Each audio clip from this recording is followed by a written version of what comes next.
우리 법사위에서 통과되는 모든 법안들, 다른 상임위에서 오는 법안들, 우리가 다 내용 봅니까? 쟁점들 다 알고 있습니까?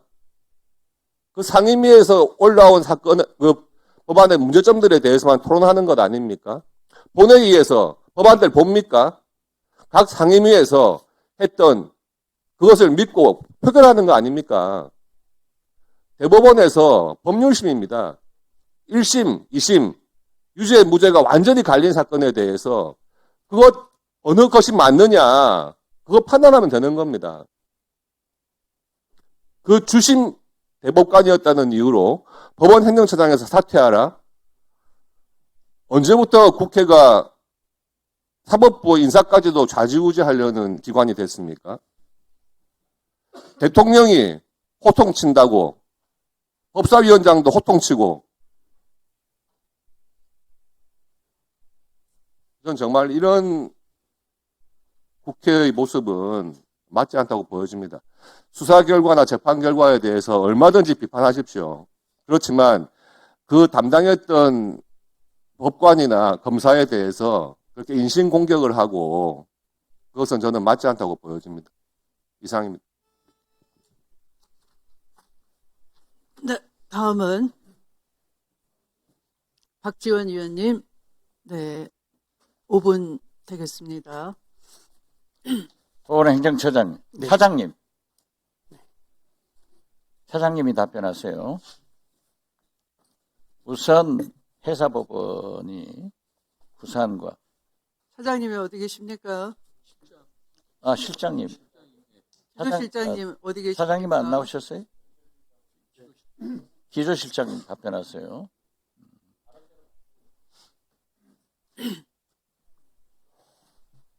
네, 기획조정실장입니다. 예. 우선 해사법원이 부산과 인천에서 설립된 것을 진심으로 축하하고 우리 곽규택 의원님 수고하신 것 축하합니다. 전라남도, 전라북도, 충청도 이 서해안 지방도 굉장히 많습니다. 그렇기 때문에 저는 전주지방법원이나 광주지방법원이 있는 전주나 광주에 해사법원이 또 설립되기를 좀 검토해 주시기 바랍니다. 네, 해당 부분도 검토하도록 하겠습니다. 네. 재판은 재판장이 운영하죠. 네, 재판 진행은 재판장이 하도록 되어 있습니다. 질서 유지도 재판장이 하지 않습니까? 네, 그렇습니다. 그러면은 법사위원회는 누가 진행하죠? 법사위원장이 진행하면서 법원 행정처장의 문제점을 지적하면서 퇴장해라 했으면 퇴장해야 되는 거 아니에요? 어떻게 생각하세요? 그 부분은 제가 이건 마치 말이죠.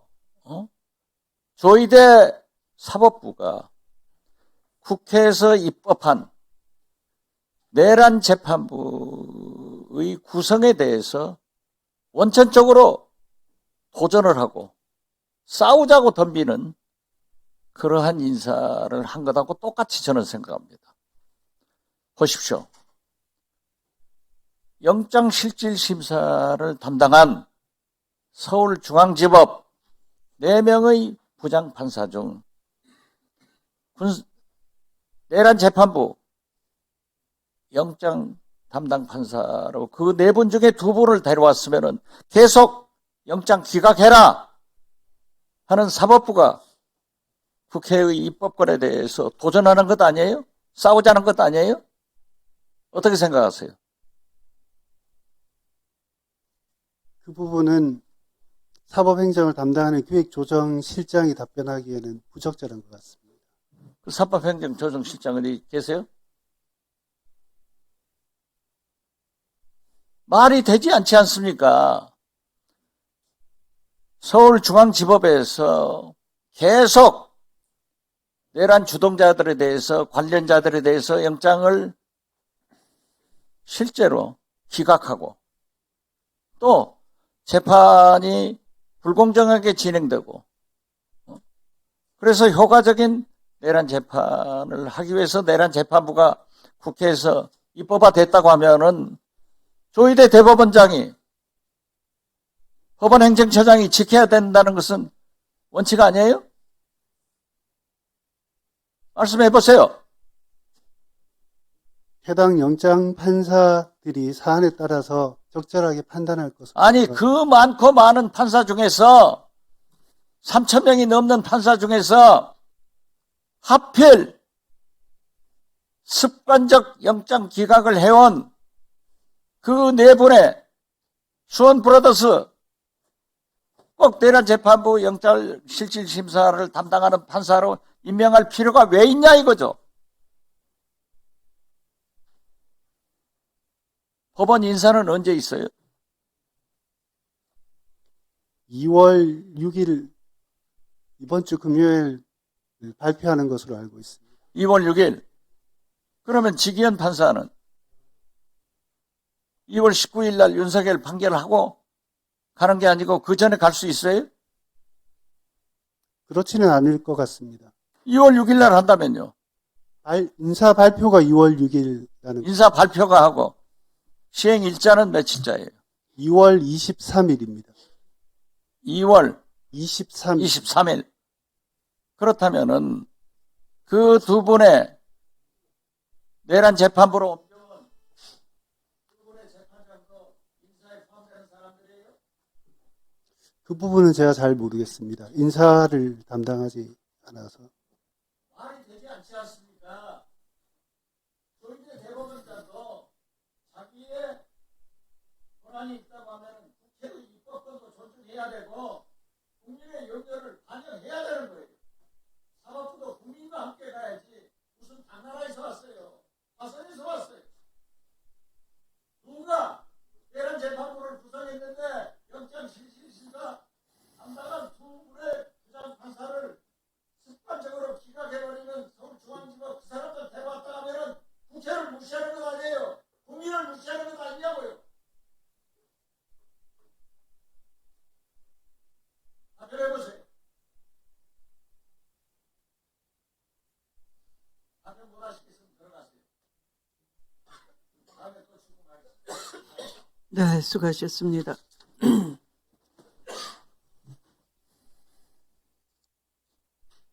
다음은 박은정 위원님 질의 순서입니다. 5분입니다. 법원행정처장님, 오늘의 처장님의 태도는 매우 충격적입니다. 지난 2025년 5월 1일 대통령 후보에 대한 판결에 대해서 국민들이 판단하실 거다. 아까 그렇게 말씀하셨는데, 국민이 이미 판단했어요. 그것이 사법 쿠데타라고요. 그래서 국민이 선택했습니다. 지금 그 대통령 선거에서요. 그러면은 그 이례적인 판결, 말도 안 되는 모든 절차들을 다 무시한 그 판결에 대해서 반성하고 오셨어야 돼요, 여기에, 이 자리에. 그런데 오셔가지고 아무런 반성 없이 반성하지 않으면서 그렇게 답변하시는 건 국민을 무시하는 처사입니다. 반성하지 않는 사법부에 대해서 국민들은 냉정하게 판단할 겁니다. 조희대 대법원장을 대법원장으로 인정 안 해요. 많은 국민들이요, 지금. 그런 국민들의 분노에 대해서 처장님께서는 지금 그 법원을 대표해서 이 자리에 나와 계신 거잖아요. 그런데 그런 답변하시면 어떡합니까? 이게 지금 민주당 의원들이라서 지금 분노하는 게 아니에요. 국민들이 분노하는 겁니다. 그리고 지금 국민들하고 싸우시겠다는 겁니까? 그 판결이 얼마나 말도 안 되는 판결이었는지 대통령 후보가 없어질 뻔한 겁니다. 그 후에 국민의힘의 그 우스꽝스러운 그 양상들 보세요. 후보를 바꿔치기 하고 민주당 대통령 후보가 없어졌으면은 저 당에서 누가 됐겠습니까? 그러면은 내란을 옹호하는 그런 대통령 후보가 그 국민의힘에서 나와가지고 이 나라가 어떻게 됐겠습니까? 반성을 하셔야 돼요. 그런데 지금 법원이 지기현 판사가 형사소송법을 정면으로 위반해서 내란 수계를 풀어주더니 우인성 판사는 지금 김건희에 대한 재판에서 공범들에 대한 확정된 판결하고 정면으로 배치되는 판결을 했습니다. 공소시효와 관련해서요. 그리고 나서 또 어제는 충격적인 발언을 하더라고요. 특검법에 6개월 내에 재판을 끝내야 된다는 그 법을 정면으로 본인이 위반하겠다. 특검이 신속하게 재판해달라고 하니까 그런 거 왜 물어보냐. 6개월 내에 재판하지 않아도 되는 겁니다. 우인성 판사는. 특검법이 6개월 내로 재판하도록 되어 있습니다. 그런데 본인이 법을 위반하겠다고 지금 당당하게 얘기하고 있어요. 법원행정처장님이 판사들을 행정처에서 그런 문제점에 대해서 조치를 하셔야 됩니다. 행정처에서 그렇게 하는 거 아닙니까? 이 법을 위반하는 판사들에 대해서 법원행정처에서 제대로 된 조치하시기 바랍니다. 법무부 장관님. 예. 검찰개혁 법안 진행 상황에 대해서 제가 간단하게 물어보겠습니다. 예. 정부안이 지금 제출이 된다고 하셨고 조직법으로 공소청법, 중수청법 먼저 통과하신다고 하겠다고 했는데 공소청의 검사가 수사권을 가지는지는 굉장히 중요한 거고 그러한 권한의 유무가 확정이 돼야 조직이 나오는 겁니다. 그 형사소송법의 수사권에 관한 규정이 먼저 논의가 돼야 되는 겁니다. 그래야 조직이 나오고 인력이 나오고 예산이 나오고 배치가 나오는 거지 조직법만 덜렁 통과시키고 수사권은 나중에 어떻게 되는지 나중에 논의하겠다는 건 그것은 앞뒤가 잘못된 것이고요. 화면 올려주세요. 최근에 대통령 신년 기자회견에서 공소시효 이틀 남겨두고 송치하는 경우에 예외적 보안 수사권에 대해서 말씀을 하셔서 수사 준칙이라는 게 있습니다. 검경 상호 협력에 관한 준칙에 공소시효 어떻게 검경이 협력하는지 규정이 되어 있어요. 검찰에서 공소시효 이틀 남겨두고 송치하는 사례가 없어요, 실무적으로. 제가 있냐고 물어봤더니 검찰이 자료가 없다고 했습니다. 저한테 자료 못 내놓고 있습니다. 그런데 대통령이 저렇게 말씀하셔서 그런 사례가 설사 있다 하더라도 저렇게 협력해서 실무적으로 처리하고 있습니다. 다음 보여주세요. 보안 수사 요구를 하는 경우에 추안이라는 제도가 있습니다. 다음 거 보여주세요. 추안이라는 건 뭐냐 하면 저렇게 기록이 왔다 갔다 하지 않고 기록이 검찰에 있는 상태에서 킥스 통해가지고 저 별지 추안 요구서에 따라서 공소시효 만일에 이틀 남겨둔 사건이 만일에 있더라도 저 추안 요구서에 검사가 질의서를 붙여서 그대로 킥스로 내보내면은 경찰이 수사해서 몇 시간 내로 보내줄 수 있습니다. 경찰이 저 사건을 기소하겠다고 보냈기 때문에 저 수사를 경찰이 제일 잘하는 거예요. 피의자 참고인 연락도 훨씬 더 많이 경찰이 제대로 할 수 있습니다. 그러니까 공소시효와 관련해서 임박해서 송치하는 사건은 추안이라는 제도로 충분히 해결이 가능하다. 저런 해결 1분만 더 주십시오. 저 추안 제도에 대해서 검사들이 지금도 하고 있습니다. 그러면 공소시효 임박하는 사건에 대해서 검사들이 그런 사례도 없지만 그런 보안 수사권이 반드시 검사가 행사하지 않더라도 해결할 수 있는 해결책이 있습니다. 그런데 장관님께서 그 자리에 앉으셔가지고 검사의 보안 수사권을 행사해야 되는 이유로 공소시효 임박 사건을 말씀하시면 안 되고 수사기소 분리라는 검찰 개혁 법안을 통과시키는 데 있어서 그러면 제도적으로 무엇을 보완해야 되는지를 개혁적인 검사 인사를 통해서 개혁적인 검사들하고 그 제도적인 보완책을 장관님께서 마련하셔야 됩니다. 장관님께서 검사들을 개변하라고 그 자리에 계시는 게 아니고요. 개혁적인 검찰 개혁에 대해서 제도적으로 무엇이 필요한지 저런 문제에 대해서 어떻게 해결할 것인지를 장관님께서 해결책을 마련해서 국민들께 설명하셔야 되는 겁니다.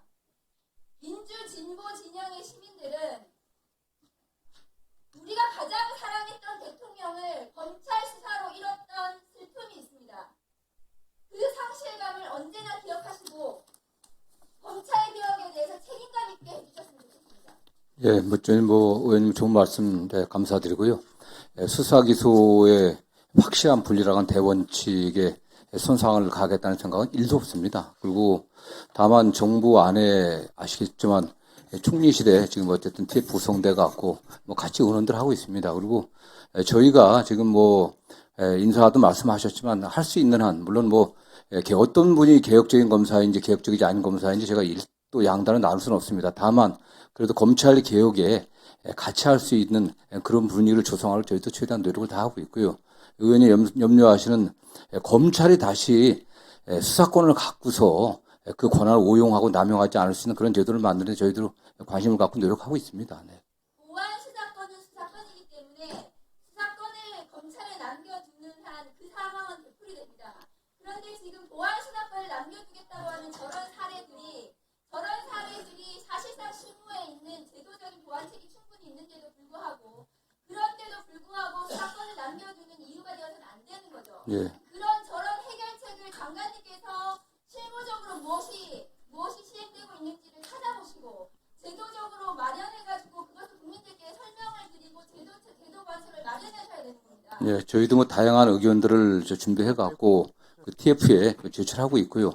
예, 저는 보완 수사의 방점에 보완하는 점, 예, 경찰 수사의 미진한 부분들, 그걸 어떻게 보완할 건지 저는 늘 그렇게 표현했습니다. 그래서 그 여러 형태가 있겠지만 의원님께서도 많은 또 의견을 주시고요. 예, 저희도 그런 면에서 의원들 염려하시는 검찰이 다시 권한을 남용해갖고 할 수 있는 그런 상황이 오지 않게 또 최선을 다하도록 노력을 하겠습니다. 네. 그것이 보완이 될지 남용이 될지 알 수 없는 것이 수사권입니다. 네.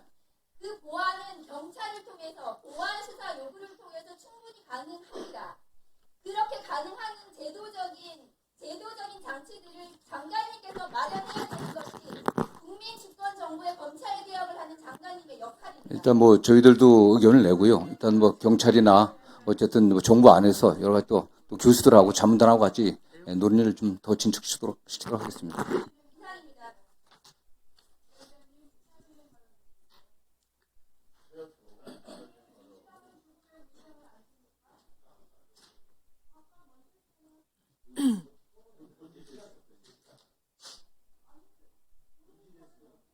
이상입니다. 자, 박준택 위원님. 네, 질의 순서입니다. 5분입니다.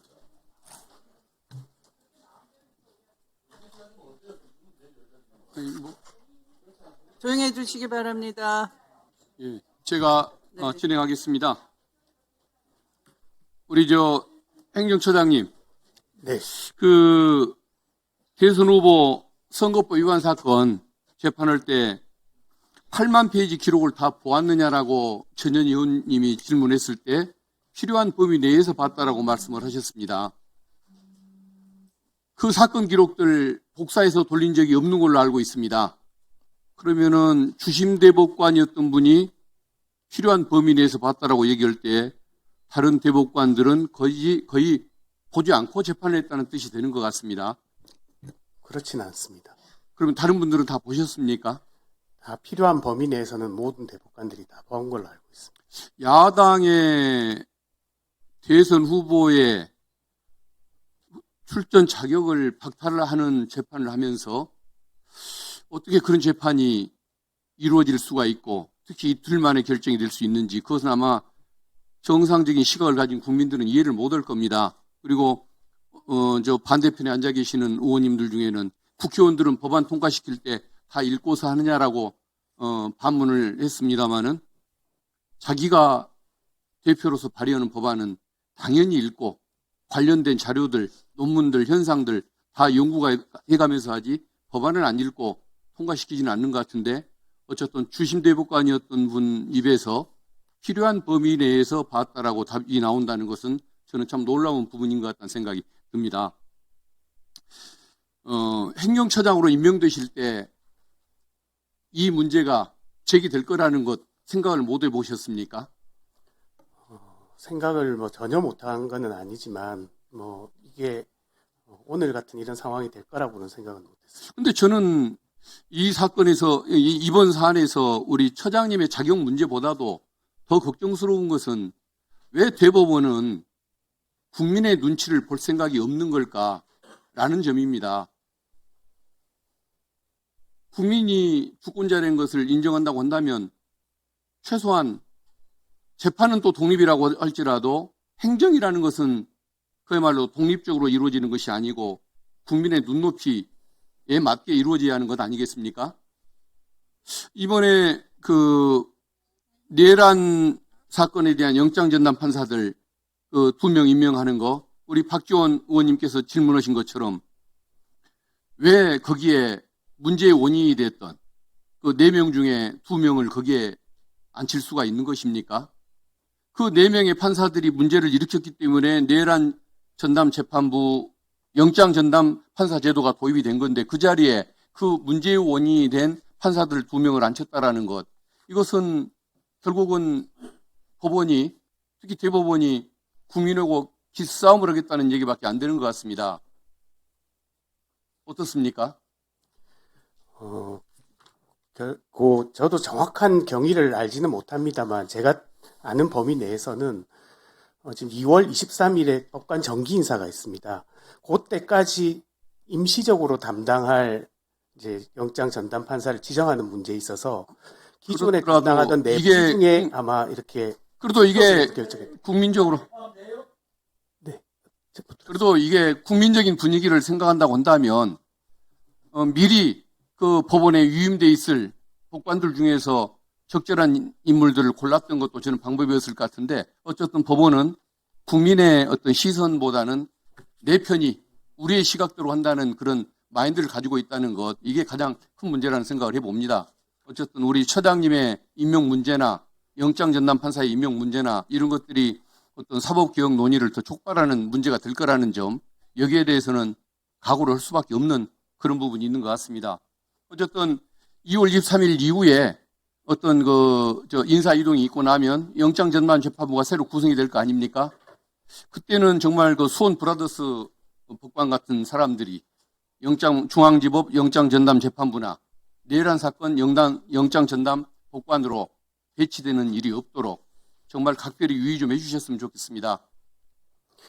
그 내란 전담 재판부 특별법에 법관 사무분담위원회에서 아마 결정하게 돼 있는 걸로 알고 있습니다. 거기 절차에 그러니까 따르도록 좀 제발 좀 정상적인 결정을 하도록 좀 분위기를 만들어 달라고 제가 말씀을 드리는 겁니다. 그리고 제가 이제 구속영장 심사에 국민들이 참여하는 그 법안을 발의를 했습니다. 영장에 대한 배심제도, 참심제도이겠죠. 이게 추진되는 일이 없도록 정말 정상적인 영장 심사가 이루어지기를 기대하겠습니다. 네, 수고하셨습니다. 저도 그까지는 정확하게 파악을 못했습니다. 근데 지금까지의 관례에 따르면 영장 전담 법관은 1년 사무분담 1년 원칙을 지금 지키고 있는 모양입니다. 그러니까 1년이 되면 바꾸고 그래서 지금 이제 기존에 계시는 분들은 2월 23일자에 바뀌는 것이 관례에 따른 것인 모양입니다. 이제 2월 하순이 되면 1년이 되는 모양입니다. 아닙니다. 1년 사무분담 원칙입니다.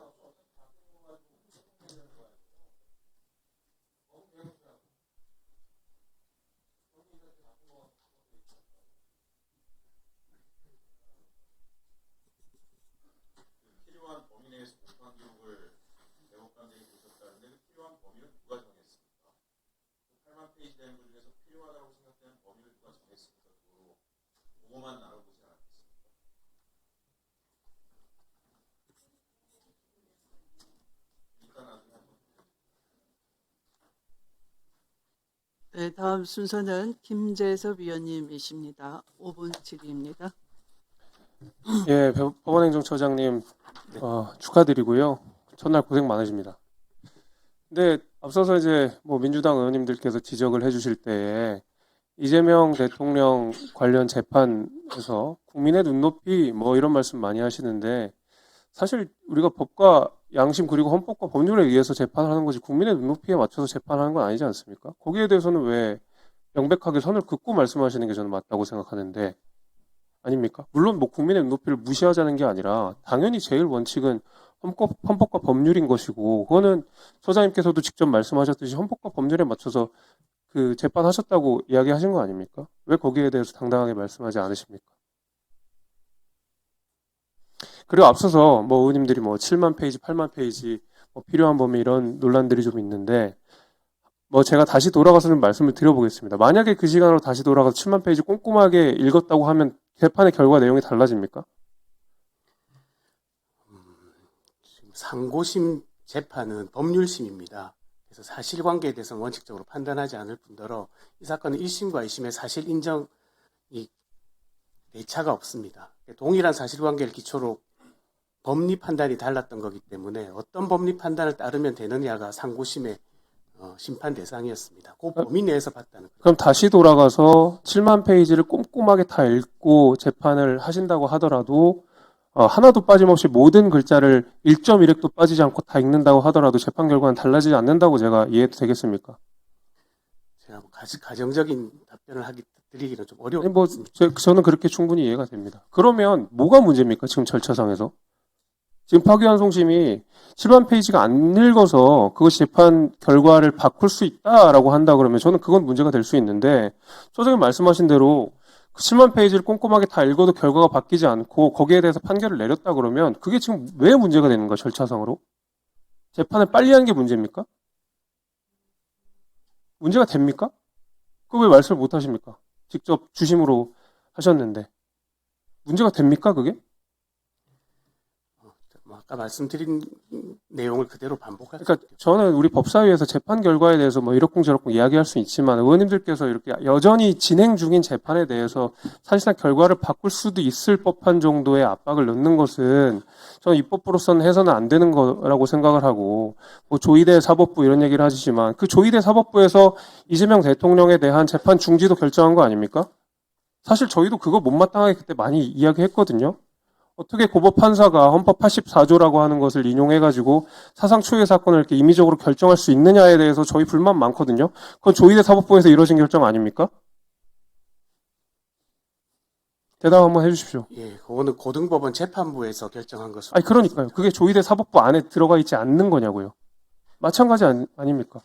그거 가지고 우리가 지금 이 자리에는 없으신 분이겠지만 혹여 어떤 자리에 간다 한들 우리가 그 사건을 가지고 그 자리에서 나가라 마라 이렇게 하진 않지 않습니까? 그건 사법부의 독립을 훼손하는 거 아닙니까? 행정처장이고 법원 행정의 수장으로서 법원의 독립성을 지키기 위해서라고 그러면 적어도 그 정도는 처장님께서도 말씀해 주시고 방어하시는 게 맞다고 저는 생각합니다. 그냥 물러서지 마시고요. 법원의 독립이라고 하는 건 굉장히 중요한 가치 아닙니까? 법사에서 어떻게 하든지 간에 어쨌든 재판관은 헌법과 법률에 의해서 재판하게 되어 있는 것이고 그걸 거기다 따랐다 그러면 그게 뭐가 문제입니까? 왜 거기에 대해서 대답을 제대로 안 하십니까? 저는 그게 답답해서 제가 말씀을 드리는 겁니다.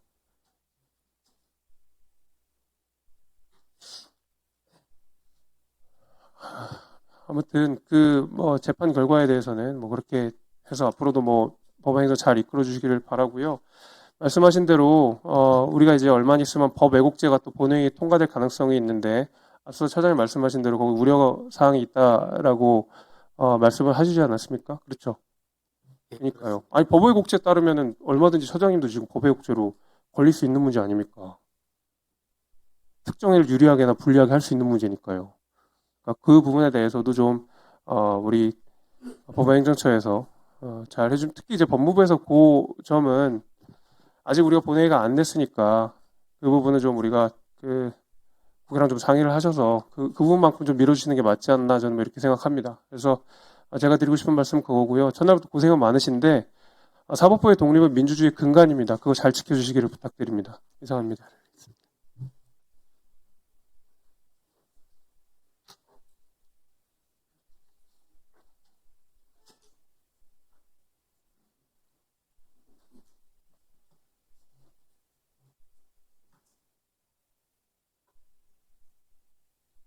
행정처장님, 네. 아까 김기표 의원께서 기대의 부조리라고 말씀하셨는데요. 제가 도저히 행정처장님과 함께 이 논의하는 자리를 가지기가 어렵다라는 생각이 그 순간에 들었습니다. 아무 느낌이 없으신 것 같네요. 그 정회의 시간 동안.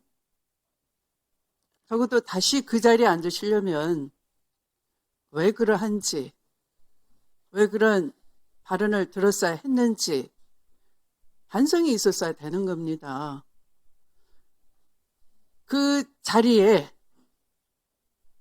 지금 물려받으신 거예요.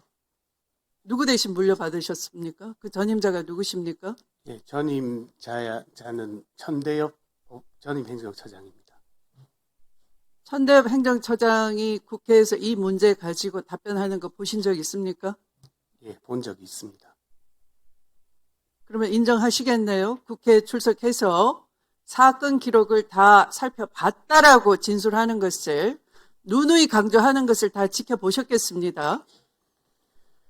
제가 알기로는 이제 그런데 지금 주심이면서 필요한 범위 내에서 봤다라고 당당하게 말씀하십니다.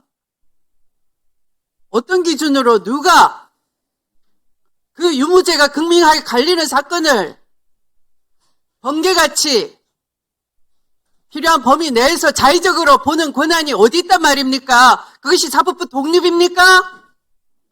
그러니까 이것만으로도 모순이라는 겁니다. 스스로 모순을 자인하시는 겁니다. 주심이 나오셔가지고 전임자가 사건 기록 다 봤다라고 강조하고 누누이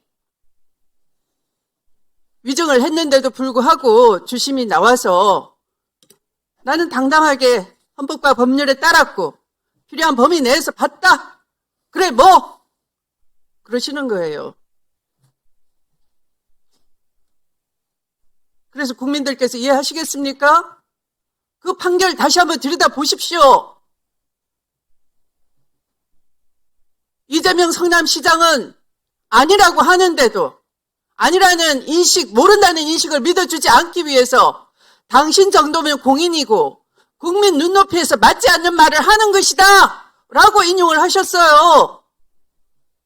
그런데 국민 눈높이가 판결의 기준이 아니라고요? 대법원 판결문에는 국민 눈높이에 당신은 유죄야 그렇게 파기환송을 하시고 이제 와서 국민 눈높이는 판결의 기준이 판단의 기준이 아니라고요? 거짓말 하시는 거잖아요. 왜 계속 거짓말 하시겠습니까?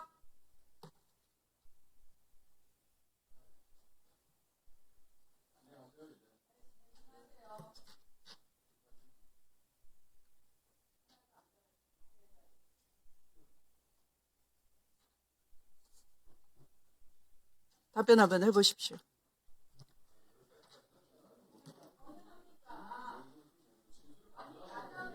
위원장이 물었으니까 답변해 보세요. 답변하세요. 답변해요. 위원장이에요. 위원장이 할 때 너무하잖아요. 박지원 의원님에 대해서 우리가 얘기했더니 의사진행과를 신청도 하는 박지원 의원한테 신상바람하라고 우리한테는 있는 건 안 했어요. 왜 이렇게 바꾸고 싶으세요? 다시 나빠를 때네. 함부로 말하지 마세요. 함부로 말하면 내가 언제 신상발언 했어요? 하고 있습니다. 지금 답변 기다리고 있습니다. 여러분들께서 답변을 못 듣게 지금 방해를 하시는 것이지. 조용히 하세요. 답변하십시오. 예, 위원장님 우려와 걱정을 저도 공감합니다. 조금 전에 이제 그 판결의 기준이 국민의 눈높이가 아니라고 제가 거짓말을 했다고 말씀하시는 것에 대해서 그래도 제가 말씀을 드려야 될 것 같은데 제가 그런 말씀을 드린 적은 없습니다. 헌법과 법률에 따라서 정당한 절차, 적법한 절차에서 판결을 했다고 말씀드렸고요. 국민 인식을 판결에 인용하셨지 않습니까? 그거는 그냥 국민 인식이라는 게 국민 눈높이 아닙니까? 그러니까 기록을 제대로 안 봤다 이 말씀이에요. 상고 이유를 판단할 수 있는 범위 내에서는 다 봤습니다.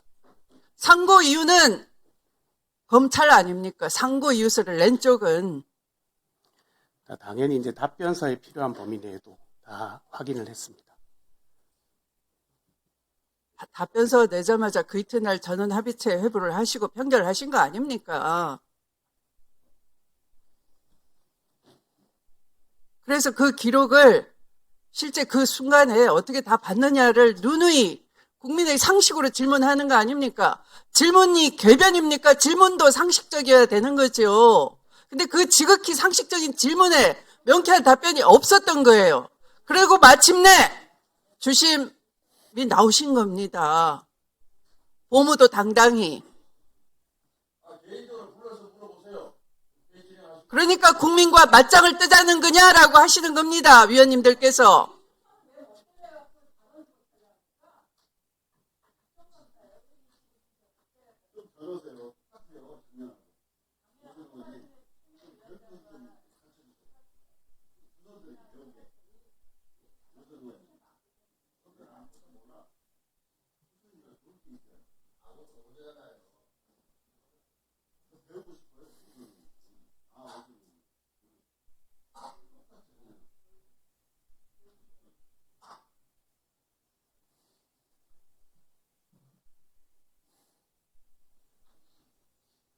헌법과 법률은 국민 눈높이와 어긋나면 되는 겁니까? 그래서 다시 말씀드리자면 재판을 함에 있어서도 국민들이 어떻게 받아들이실지 같은 것들도 다 모든 것은 아니지만 고려의 대상이 될 수 있다는 것은 제가 말씀드릴 수 있을 것 같습니다. 이성윤 의원님 순서입니다. 이성윤 의원님 순서입니다. 예. 네. 예, 전주울 출신 이성윤입니다. 먼저 제가 2024년 6월에 전주가정법원 설치법을 제가 발의하고 20개월이 지난 어제 드디어 전주가정법원 설치법이 통과가 됐습니다. 전주에는 정말 제대로 사법 서비스를 받지 못하고 특히 가정법원이 없어서 전주 시민들이 전북 도민들이 겪는 어려움은 굉장히 컸었습니다. 선거 이후에 2년 동안 꾸준히 가정법원 설치를 요청해왔고 특별히 전주 가정법원 유치 특별위원회가 있어가지고 이 시민들께서 우리 존경하는 추미애 위원장님을 만나 뵙고 조속히 가정법원이 설치될 수 있도록 요청까지 했습니다. 그 결과 위원장님 그리고 우리 일소의 간사님께서 적극 협조해 주셔서 어제 법안 일소위 통과를 했고 드디어 이제 전주 시민과 전북 도민들께서 바라는 가정법원 설치 소식을 들려드릴 수 있어서 참으로 감개무량합니다. 하루빨리 우리 그 본회의에서도 가정법원 설치법이 통과돼서 우리 170만 전북 도민과 62만 전주 시민들이 그 양질의 사법 서비스를 받을 수 있도록 했으면 좋겠습니다. 법원행정처장님, 네. 정말 실망입니다. 저는 처장님이 처음 나와가지고 제가 5월 1일 조희대 파기환송 판결의 주심으로서 국민들께 송구하다라고 말할 줄 알았어요. 말 끝마다 헌법과 법률에 따라 재판을 했다. 그래서 꺼리낌이 없다 말씀하시는데 처장님, 헌법 103조가 어떻게 되는지 아십니까? 말씀해 보세요. 말씀해 보세요. 헌법 규정을 외우고 있지는 못해 찾아보겠습니다. 뭘 찾습니까? 법관은 헌법과 법률에 따라서 법률에 의해 그 양심에 따라 재판한다. 이렇게 돼 있어요. 심판한다. 중요한 것은 그 양심입니다. 양심. 예? 법관들이 가장 부끄러운 판결로 꼽는 것이 뭔지 아십니까? 인혁당 사건입니다. 인혁당 사건. 1975년 4월 8일 날 수천 페이지에 달하는 사건을 대법원에서 한 하루 만에 선고를 하고 그 다음날 8명을 사형집행을 해요. 아십니까? 이 사건 들어본 적이 있습니다. 그 판결도 헌법과 법률에 따라서 한 것입니까? 아닙니까? 제가 담당했던 사건이 아니라서 말씀드리긴 어려울 것 같습니다. 아니, 그것도 답변을 못해요? 1975년 4월 8일 인혁당 사건 판결도 헌법과 법률에 따른 판결입니까? 아닙니까? 담당 의사까지 아니면 모른다고요? 그런 태도가 문제입니다. 처장님께서 취임식에 말하겠습니까? 사법불신의 원인을 찾아가지고 반성해야 된다 했죠? 사법불신의 원인이 뭡니까? 아직도 못 찾았어요? 사법불신의 원인은 바로 조희대 대법원장입니다. 오늘 보니까 처장님을 임명한 이유가 설명이 돼요. 조희대는 5월 1일날 사법구태타를 일으켰고 그 사법구태타를 국민들이 내란을 일으키는 걸 본 겁니다. 그러니까 처장님을 사법구태타 주심으로 임명했고 그 주심을 다시 법원행정처에 보내서 내란 중요인물 종사자로 임명한 거예요. 그러니까 말씀 못 들은 것이에요. 양심에 따라 했다고. 부끄러운지 아십시오. 왜냐하면요. 판결이라는 게 국민들 눈높이라고 말씀하시는데 양심에 따라 해야 됩니다. 예? 정말 양심에 따라 판결했습니까? 그리고요. 재판 기록 봤냐 안 봤냐 말씀하시는데 정말 거기서 대답하면 안 돼요. 국민들은 1년에 대법원에서 4만 건 하죠. 1인당 3,400건 재판하지 않습니까? 모든 국민들은 법원에서 내가 낸 기록 다 읽어버리지 않아요. 그런데 당신들이 뭔데? 편의적으로 사건 일부만, 기록 일부만 뽑아서 봅니까? 그러니까 불신받는 거예요. 국민들한테는 기록을 다 본다고 해야 돼요. 그리고 다 봐야 맞고. 국민들은 뭡니까? 대법원은 적어도 대법원에서는 내 기록을 다 봐줄 거라고 생각하는 거 아닙니까? 조희대도 법원에 국민에게 도전했고, 법원 행정처장으로 바로 주심을 임명해가지고 법원에 국민께 도전했고, 또 우리 박지원 의원님 말씀하신 것처럼 영장판사 2명을, 그 기각을 만연 영장판사 2명을 또 내란 전단재판부 영장판사로 임명해서 국민께 도전했어요. 도대체 조희대 대법원은 국민들이 그렇게 우습고 안중에 넣었습니까? 지금 처장님도 똑같은 태도를 보이고 있어요. 이러면 법사위에 나오기 어렵습니다. 1년 내내 그럴 거예요. 이제 보세요. 진심으로 사과드리고 국민들께 반성해야 됩니다. 답변해 보세요. 그래서 좀 전에 제가 답변 드린 것 같습니다. 더 다른 답변 드릴 건 없습니다. 앞으로 계속 물어보겠습니다.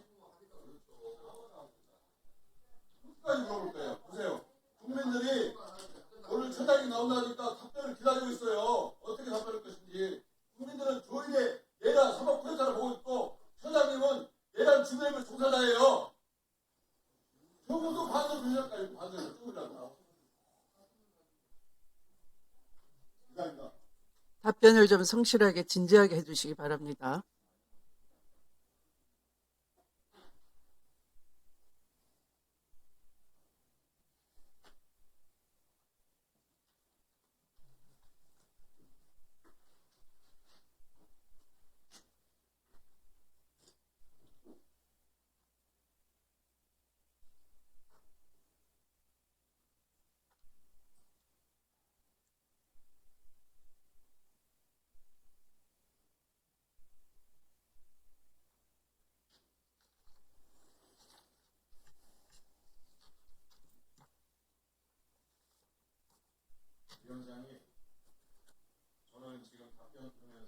아니, 발언권 드리지 않았습니다. 네. 아마 대법원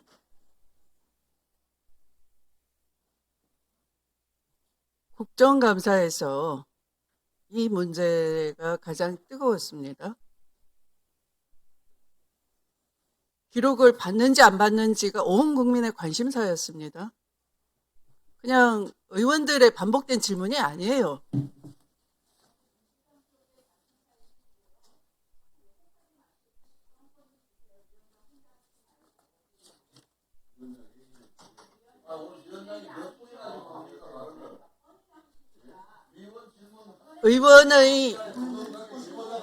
의원들은 국회법을 준수해 주시기 바랍니다. 또다시 경고할 수 있습니다. 발언권 제한하거나 퇴장을 명할 수 있습니다. 위원장의 진행에 방해하지 말아 주시기 바랍니다. 자, 그러면 그 당시 대법관으로서 이 문제에 대해서 관심이 없었다면 첫 번째는 기록을 다 안 봤다는 것. 두 번째는 후에 심리가 생략됐거나 전원합의체 회부할 수 있는 여러 가지 사유가 있는데 그 사유에 해당되지 않는다는 것에 대한 회부권의 남용이 지적됐습니다.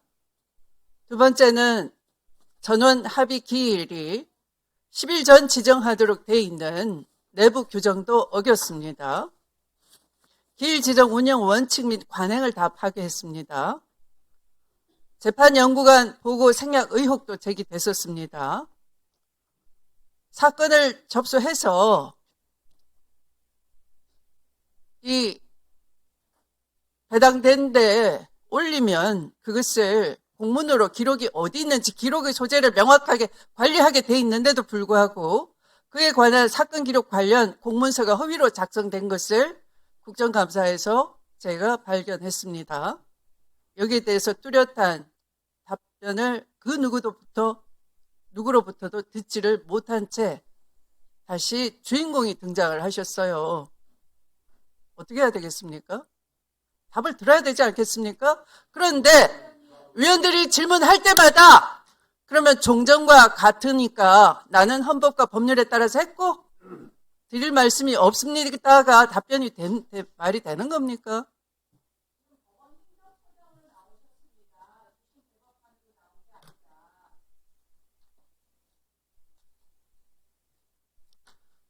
지난번 법원 행정처장은 본인 일이 아닌 거로 일반적으로는 이렇게 합니다. 일반적으로는 그렇습니다. 일반론을 얘기하셨어요. 그게 깨진 겁니다. 왜? 본인이 나왔기 때문에 일반론이 이제 일반론으로 피할 수가 없게 된 거예요. 국민의 궁금증에 답변을 하셔야 되는 겁니다. 아니면 사법부가 파탄나는 겁니다. 신뢰가 없기 때문에, 신뢰가 무너졌기 때문에. 신뢰 위에 사법부가 있는 것이지 신뢰를 스스로 허물어버리고 무슨 사법 독립이 있는 것입니까?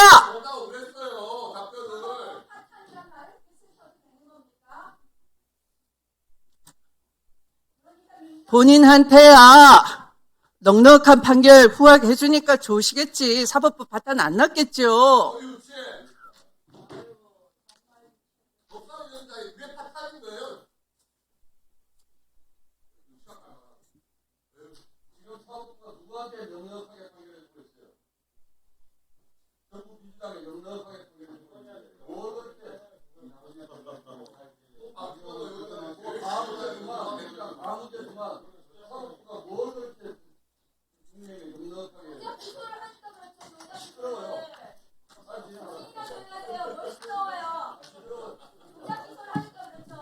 조작 기소와 한편이니까 모르는 거예요, 사실.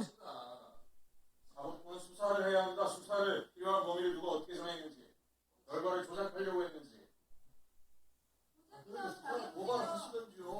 자, 그러면 나경원 의원 질의 순서입니다. 하세요. 잘 해보세요. 그 위원장은 제발 편파 진행 좀 하지 마십시오. 왜 우리 기대하십니까? 법사위가 허위사실 제조기가 자, 시간 갑니다. 동료 의원한테 시간 허위사실을 갑니다. 내도 신상 발언도 못하게 하고 위원장은 이런 편파 진행 좀 하지 마십시오. 수준 미달입니다. 수준 미달. 자, 오늘 민주당 의원들이 하루 종일 한 것은 사법부 압박입니다. 범죄자 대통령 이재명 대통령 만들어준 게 사법부입니다. 말 삼가하세요. 무슨 말을 삼가합니까? 사법부가 잘못한 거 있습니다. 선거법은 633 원칙으로 판결 받은 나경원 1년 의원 안에 뭐예요, 그럼? 조용히 하세요. 제 발언권입니다. 조용히 시켜주세요. 633 원칙을 지키지 않고 선거법 재판을 오래 진행했기 때문입니다. 자, 두 번째 정리하도록 뭐 하겠습니다. 했습니까? 두 번째 뭐 했습니까? 뭘 또 정입니까?